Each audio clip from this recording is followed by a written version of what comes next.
Assalamualaikum warahmatullahi wabarakatuh. Selamat siang dan salam sejahtera bagi kita semua. Pada hari ini, Selasa, tanggal 25 September 2023, akan dilaksanakan sidang perkara pembunuhan berencana. Majelis Hakim memasuki ruangan persidangan. Hadirin dimohon berdiri.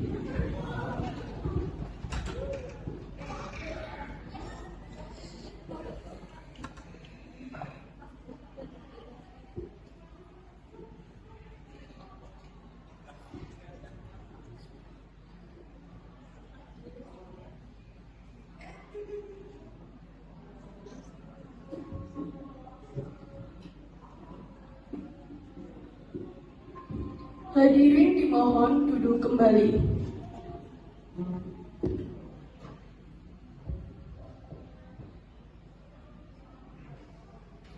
Sidang di Pengadilan Negeri Kabupaten Sukoharjo yang mengadili perkara pidana pembunuhan berencana pada sidang vonis pidana dengan acara pembacaan putusan hakim dengan terdakwa Ferdi Setiawan pada hari ini 25 September 2023 dinyatakan terbuka untuk umum. Jaksa penuntut umum apakah sudah siap? Siap, Hakim Ketua. Pengacara apakah sudah siap? Siap, Hakim Ketua. Panitera dipersilakan untuk memanggil terdakwa ke ruang persidangan. Saudara terdakwa dipersilakan masuk ke dalam ruang persidangan.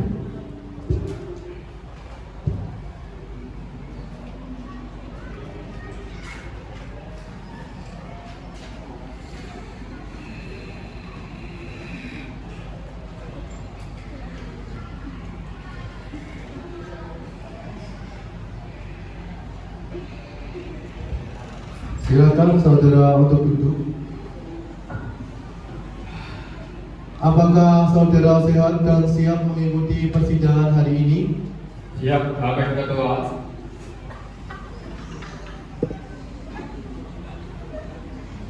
Nama Ferdi Setiawan, umur 28 tahun, tempat tanggal lahir Sukoharjo 21 September 1995, jenis kelamin laki-laki, alamat Jalan Anggrek nomor 10 Mojolaban Sukoharjo, pekerjaan wira swasta. Dalam sidang ini apakah saudara didampingi pengacara?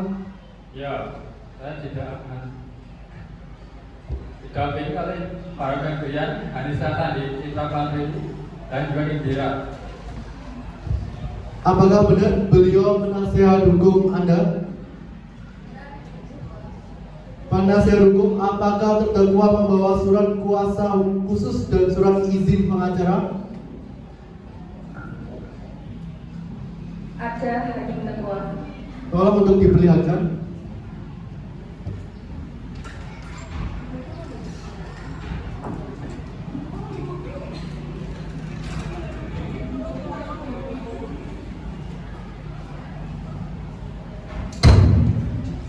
Yang Mulia Hakim Ketua, izinkan saya untuk memeriksanya.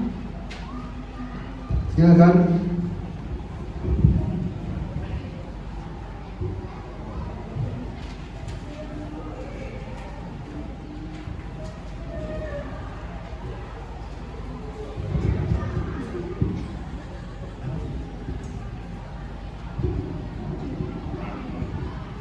Selanjutnya, Hakim Ketua memerintah penuntut umum untuk membacakan dakwaannya. Jaksa penuntut umum, saudara siap dengan dakwaan saudara? Sudah, Majelis Hakim.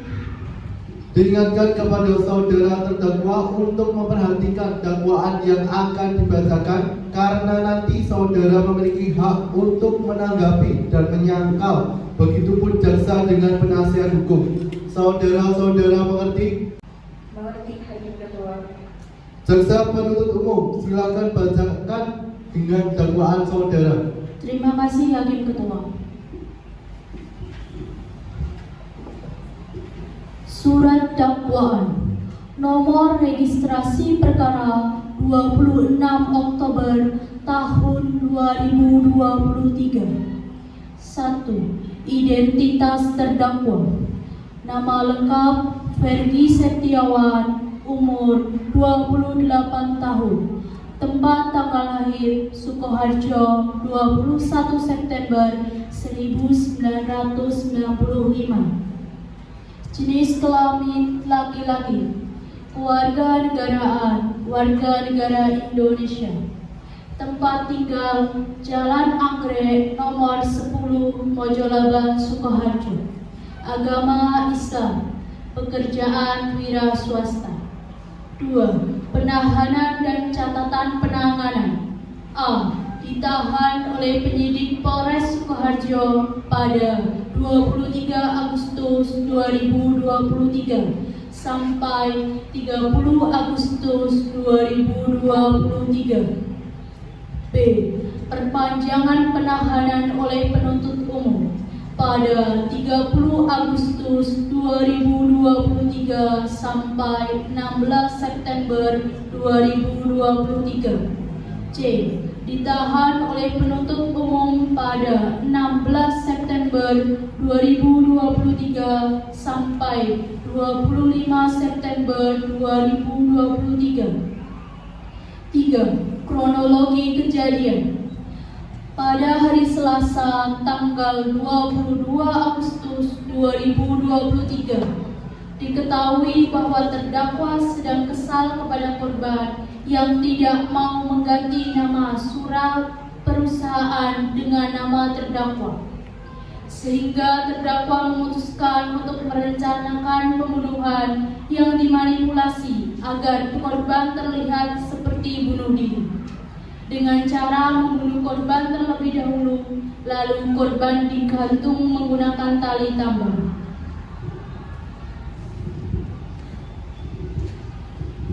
Dalam kasus ini, terdakwa divonis dengan dakwaan Kitab Undang-Undang Hukum Pidana Pasal 340 KUHP tentang kejahatan.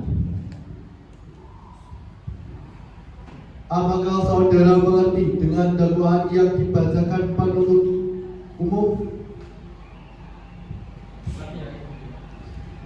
Bagaimana pengacara? Apakah saudara akan melakukan pembelaan?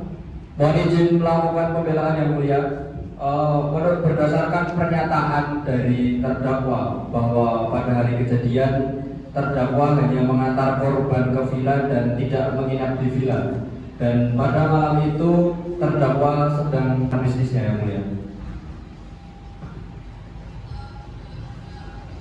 Baiklah, mari kita dengarkan penjelasan dari saksi.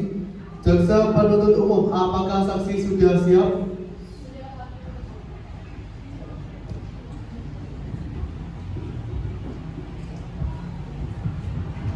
Kepada saksi Ataya Hafiza Safa Hermanto dipersilahkan untuk memasuki ruang sidang.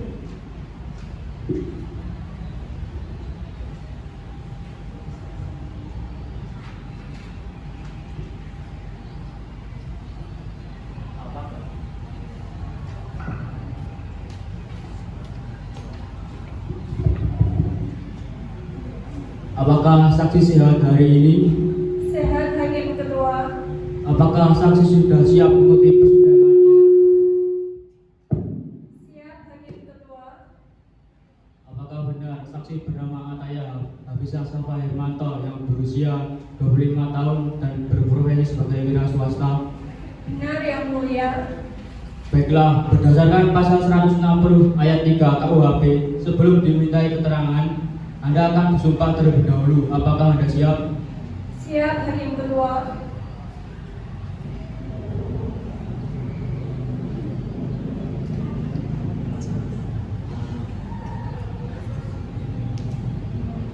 Mohon ulangi setelah saya. Saya berjanji sebagai saksi akan memberikan keterangan yang benar. Saya berjanji sebagai saksi akan memberikan keterangan yang benar. Tidak lain dari yang sebenarnya. Tidak lain dari yang sebenarnya. Semoga Tuhan menolong saya. Semoga Tuhan menolong saya.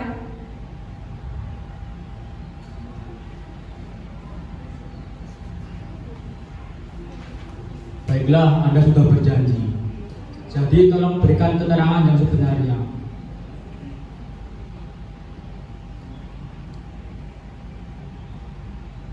Apakah ada hubungan apa? Maaf. Ada hubungan apa Anda dengan terdakwa? Saya mengenal terdakwa sebagai tetangga villa.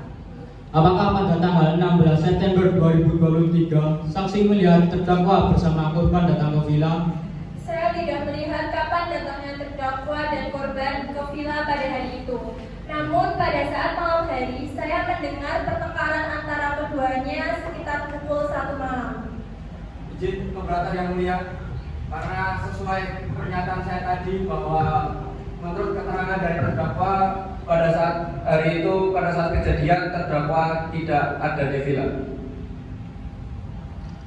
Karena pernyataan terdakwa dan saksi pertama berbeda, maka akan didatangkan saksi kedua.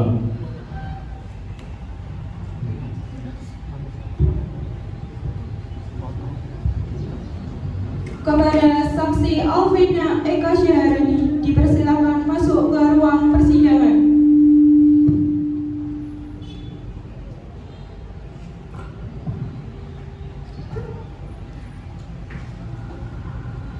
Apakah saksi sehat hari ini? Apakah saksi sudah siap mengikuti persidangan hari ini? Apakah saksi bernama Alvina Eka Syahrani berusia 24 tahun dan berprofesi sebagai wira swasta? Benar yang mulia. Berdasarkan pasal 160 ayat 3 KUHP, sebelum dimintai keterangan, Anda akan disumpah terlebih dahulu. Apakah Anda siap? Siap yang mulia.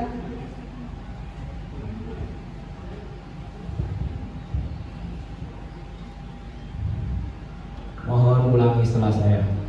Saya berjanji sebagai saksi akan memberikan keterangan yang benar.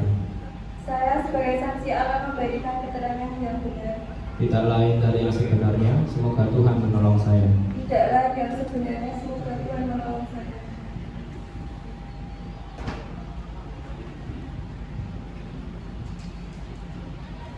Baiklah, Anda sudah mengucap sumpah. Jadi tolong berikan keterangan yang sesuai dengan kebenarannya. Apa hubungan saksi dengan terdakwa? Kami hanya sebatas teman bisnis yang mulia. Apakah benar pada malam tanggal 16 Agustus 2023 Anda sedang bersama dengan terdakwa? Benar yang mulia, pada saat itu saya dan terdakwa pergi ke kafe pada pukul 8 malam. Adakah pembicaraan yang mengarah kepada korban? Ada yang mulia, terdakwa berkata sudah kesal dengan korban karena korban tidak mau mengalihkan nama perusahaannya dengan nama terdakwa. Apakah saat mengatakan hal tersebut terdakwa sedang dalam keadaan tidak sadar? Saat mengatakan hal tersebut, terdakwa dalam keadaan 100% sadar dan saya tidak mencium adanya bau alkohol pada malam itu. Sekitar pukul berapa terdakwa pergi meninggalkan kafe? Pukul 11 malam. Apakah terdakwa mengatakan akan pergi ke suatu tempat sebelum pulang? Ya yang mulia, terdakwa mengatakan bahwa ia sehabis pulang akan memberikan tambahan yang katanya akan digunakan untuk membuat ayunan dan juga pisau baru untuk istrinya. Terima kasih atas kerjasamanya.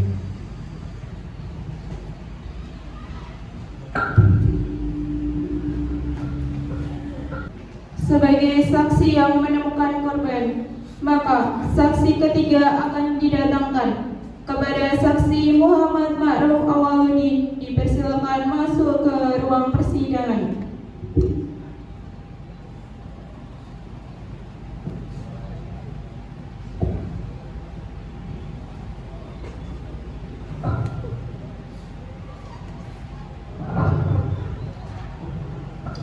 Apakah saksi sehat hari ini?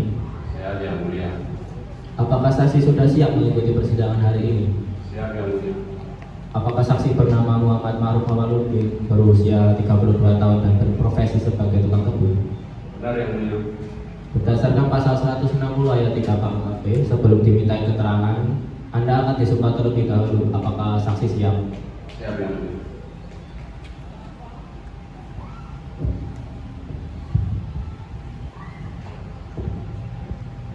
Mohon ulangi setelah saya.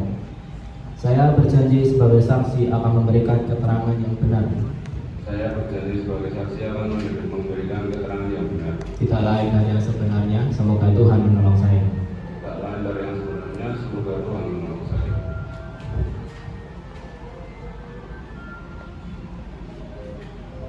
Baiklah, Anda sudah mengucap sumpah, jadi tolong berikan keterangan yang sesuai dengan kebenarannya. Apakah benar Anda bekerja sebagai tukang kebun dari keluarga korban selama 5 tahun? Benar yang mulia. Bagaimana awal mulanya Anda menemukan korban dalam keadaan tergantung? Setiap hari saya selalu membersihkan, menyirami dan merawat tanaman kebun yang berada di belakang villa. Pada saat itu saya mau mengambil memotong rumput yang berada di gudang, yang disimpan di gudang. Saat masuk ke dalam villa saya mencium bau darah. Dan saya mencari tahu sebenarnya di mana. Dan ternyata saya menemukan Nona sudah gantung diri di dekat tangga. Bagaimana keadaan korban ketika Anda ditemukan?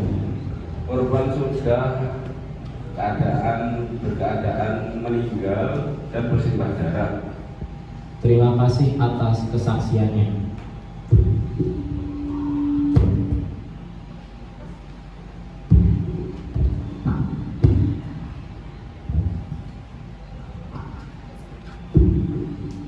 Para saksi dimohon untuk duduk.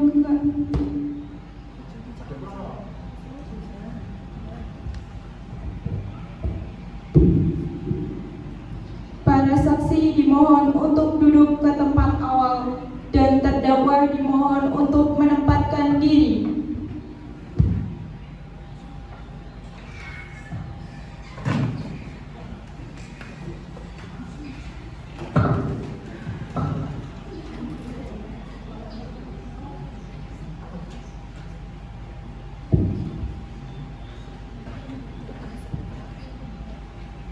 Jaksa penuntut umum, apakah sudah cukup?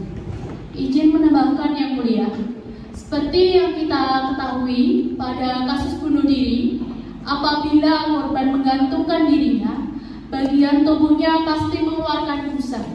Lidah korban akan menjulur keluar, serta bola mata korban lebih menonjol. Namun, korban tidak memiliki ciri-ciri tersebut saat ditemukan. Berdasarkan hasil forensik, juga ditemukan bahwa bagian leher korban terdapat tusukan, dan pada beberapa bagian tubuh ditemukan sejumlah luka lebam. Jadi, dapat dipastikan bahwa korban dibunuh, serta saksi pertama juga mengatakan bahwa terdapat pertengkaran pada malam kejadian. Kebenaran yang mulia, selain bukti yang telah disebutkan, ditemukan juga jejak telapak kaki ukuran orang dewasa yang lebar kemungkinan dari sepatu laki-laki di lantai dekat kebun, yaitu pintu belakang. Hal ini juga membuktikan bahwa pada malam hari kejadian ada kemungkinan di villa yang ditinggali korban dirampok. Buktinya ada beberapa berkas penting yang hilang. Saya keberatan. Jika itu pelaku perampokan, maka akan menggoyahkan kesaksian yang pertama, di mana dalam pertengkaran ada percakapan antara suami istri. Bagaimana bila pertengkaran tersebut merupakan pertengkaran antara korban dan perampok?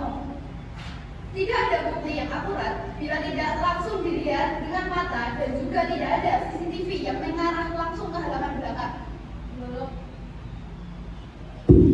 Walaupun tidak terekam CCTV dari kesaksian pertama bahwa korban bertengkar dengan pelaku atas dasar surat saham, di mana hal tersebut tidak akan dibahas kecuali dengan orang terdekatnya. Selain itu, ada juga dari kesaksian kedua bahwa pada malam kejadian terdakwa sedang kesal dengan korban. Hal tersebut belum menguatkan apabila klien saya bersalah.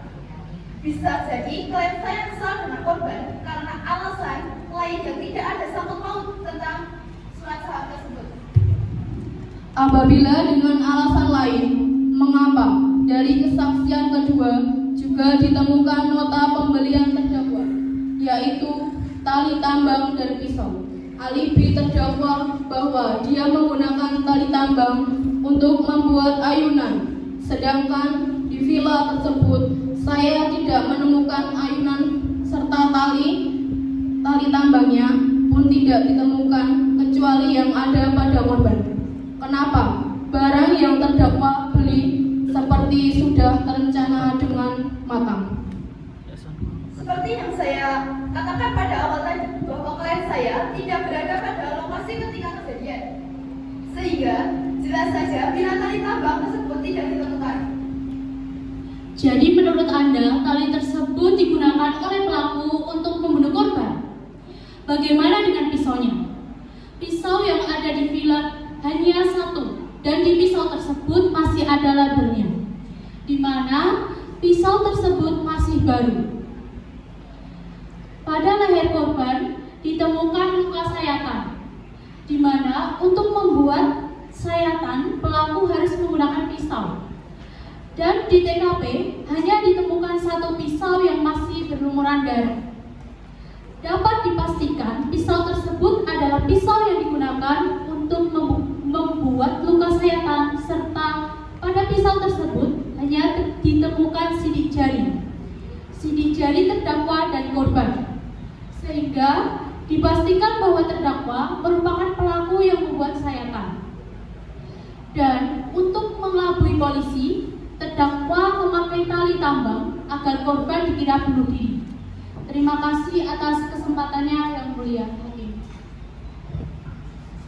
Mohon perlihatkan barang buktinya.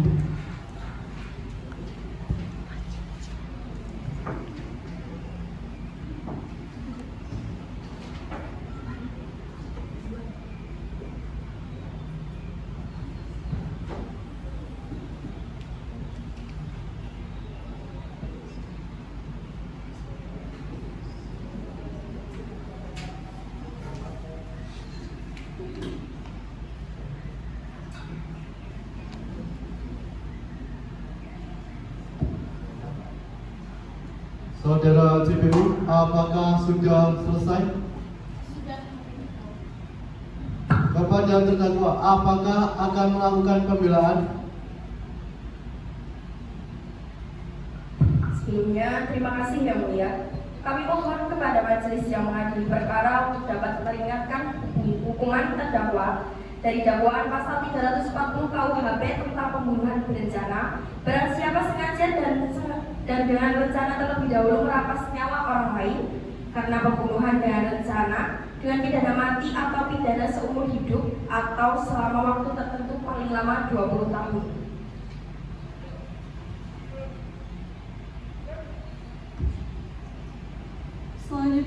Selanjutnya pembacaan keputusan vonis oleh Hakim Ketua.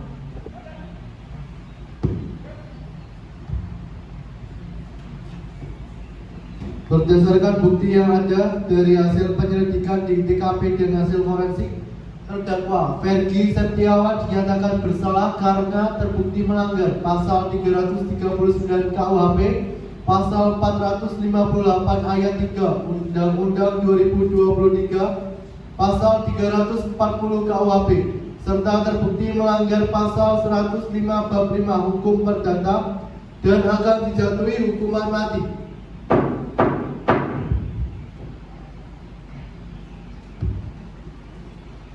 Sidang kasus hari Selasa, tanggal 25 September 2023 di Pengadilan Sukoharjo dinyatakan selesai dengan terdakwa Fergie Setiawan dijatuhi hukuman mati.